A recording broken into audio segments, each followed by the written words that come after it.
these guys can do. Handlock Mirror, did it live up to all your expectations, Andre? You said you absolutely loved this matchup. And love is unconditional, let me remind you. It doesn't matter what they've done or who they are.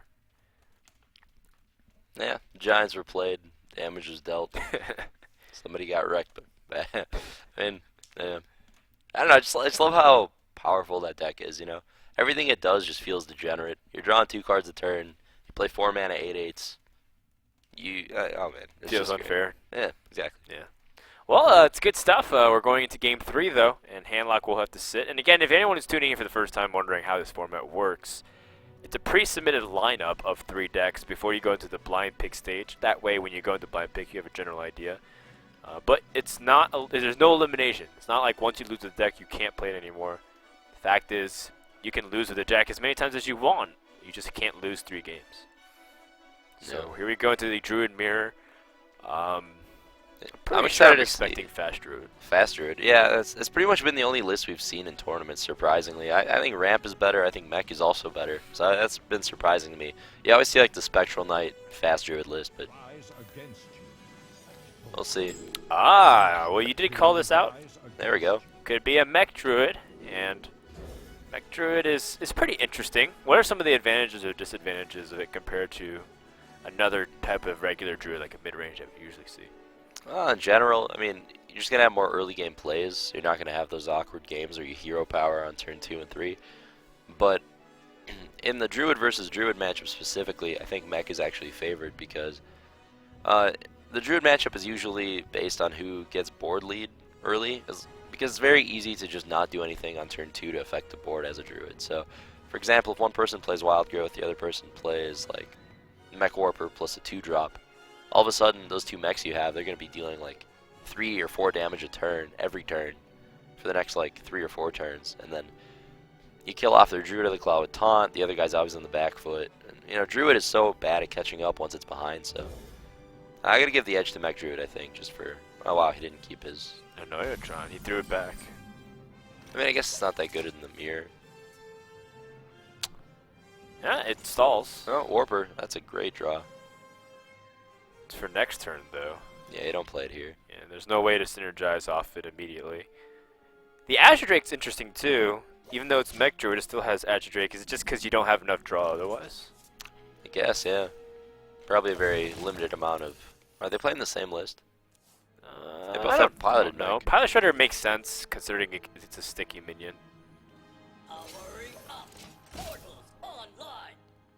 Yeah, that guy is popular. Alright, Shredder boys. Yeah.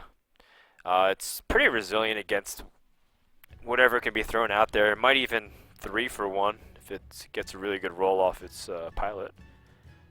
You know, in a lot of ways, it doesn't matter if your opponent Wild Growth if you have Mech Warper out, because you're still catching up in the mana cost if you keep throwing out these minions. I wasn't considering Keeper of the Grove, though. That's interesting. Yeah, definitely the right play. So, now KingRiaz has the option of his own Keeper or piloted Duder. I would play the piloted mech. Nope. No, they care about the board that much, huh? Yeah, well, it's like either way you have the same board. You know what I mean? Like, what is he going to do with that Keeper on that turn? I guess, okay, the Keeper could kill whatever your piloted mech drops if he ends up playing Wrath. Sure, makes sense. Alright, well, here comes the Sludge Belcher to try to slow down things. Yeah, great card against 4/3s for sure. Still got to play piloted mech this turn, though. No choice. Especially considering your next few turns have been mapped out as well, with these 5 drops, which are much stronger than the Pilot Shredder. Alright, Sludge Belcher's going to get some good value, but KingRiaz has a hand that's pretty conducive to going late game. I mean, he's not going to run out of stuff to play for a while. PhoneTap too, he's got Ancient Allure. He had the turn 2 Wild Growth, so that's going to really start paying off in spades. I guess he's wondering if he catches in on an attack before a hero power or swipe. Yeah, he should attack with the 2-1 player on swipe. Oh, yikes. which is now going to. Yeah, especially considering that there's... No, you would. What is? Oh, I guess. Yeah, this is better. Yeah, less damage on your Sludge Belcher. I would have. Like, yeah, I was thinking attack the piloted guy first, but It's less damage, I think it's fine. yeah. All right, this is better. And that Innervate draw was pretty huge too, allowing him to place this Pilot Shredder to gain back momentum on the board. Yeah, now he's so far ahead. Turn 7 lore. There's no way this board is getting dealt with. And it's crazy how powerful Piloted Shredder is in Druid. I think I haven't seen that in North America too much. Oh man. Outside of the mech druids. But that's definitely a card we should be playing more, I think. It just threatens so much damage with Savage Roar that Yeah, I think so. it's probably better than normal Yeti. Yeah, it's really good. It's really sticky. Man, I think that Innervate was really big because I think Dr. Boom is a way you can seize back this board here. Yeah, definitely. So Best card he could have drawn. I think that's something KingRiaz will be super happy. I'd be very surprised if he chose for a more passive route here with Druid the Claw or Drake. Those two cards don't feel like they have a significant impact compared to what Dr. Boom can do. Yeah, I guess unless you're afraid of what your opponent can do, because Druid is actually one of the most well-equipped classes to face with it if it has a big game hunter. Because I found if I have a big game hunter and a Wrath, Dr. Boom almost does nothing. yeah, You that's just true. hero power down it, and then you just Wrath for 1, draw a card, and you big game hunter, you actually lose no card advantage whatsoever.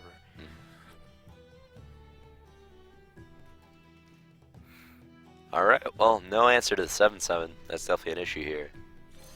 Gotta play lore.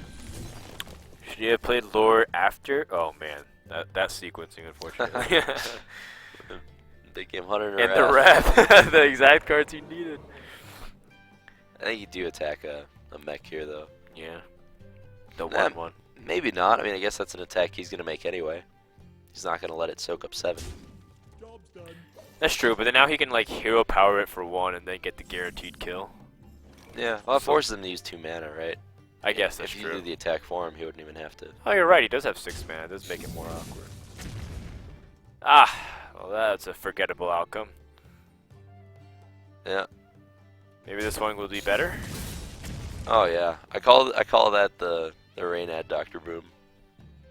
The exact opposite outcomes you want. Yeah. Every game. It's not. It really wasn't that bad here. Mostly because there weren't any great outcomes no matter what happened. Getting 4 on the face is fine.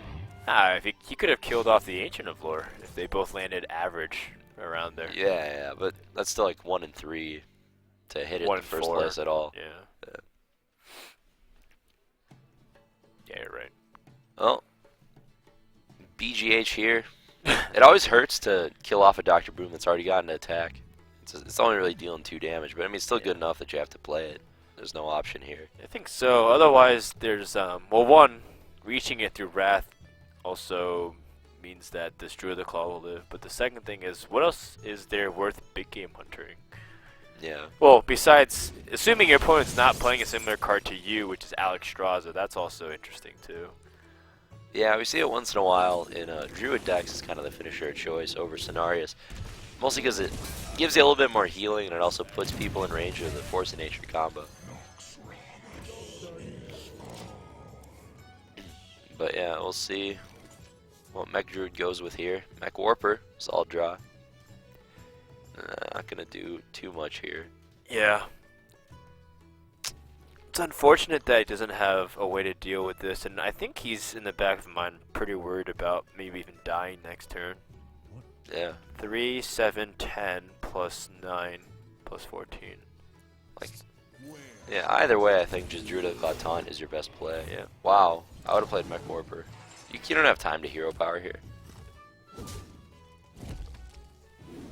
Yeah, that was a mistake. Because even if he draws another mech, and he plays 2 mechs with the Mech Warper, all he did was make a 0 mana mech. Which he could have done by playing it this turn. Yep. That's a good point. Well, he did gain a life and did a deal 1 damage. That's true. So I guess he's that much closer to the combo. Stacking armor, playing around Alexstrasza.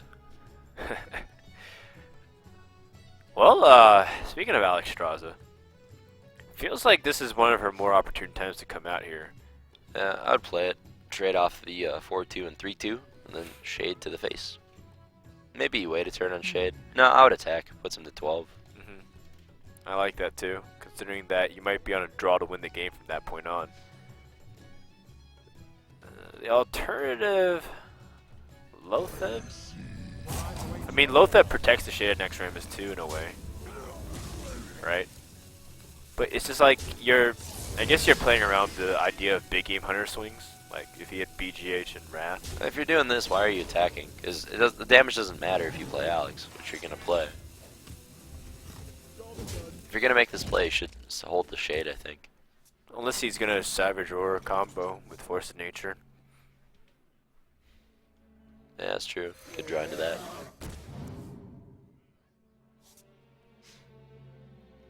Well, Mech Druid well on the back foot.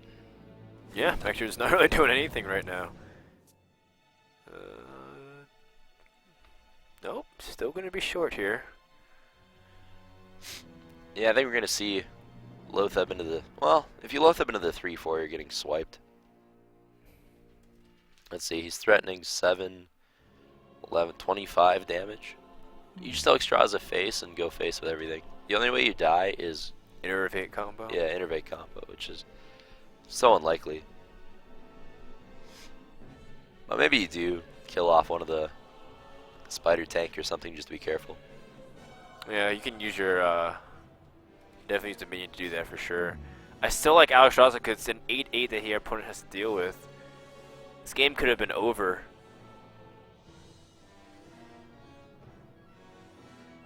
But of course we had the luxury of knowing the information, so he has to make that conclusion himself.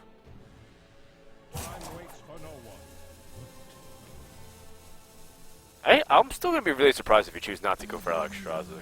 Alright.